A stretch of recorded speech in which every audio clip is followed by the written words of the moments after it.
hari a Sokoto ba ko a garin karamar hukumar Tambuwal ko Tambuwal ne su ai suka kai harin America. Duk jaridun duniya sun tabbatar, gwamnatin ƙasa ta tabbatar, amma kuma an zo masallaci ana ƙaryatawa.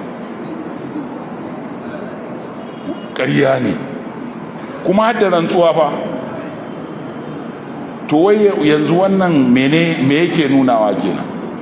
Maimakon matsala ta shigo ƙasa mu ji manya-manyan malamanmu sun yi addu'a sun ce Allah ya tsaida ta haka, Allah ya kiyaye, su ba da shawarar da za a gyara, su ce kaza ya kamata a yi don a gyara domin kar kaza ya faru. Amma kuma sai zo wallahi tallahi ƙarya ne, ƙasashe 10 duk sun ƙaryata.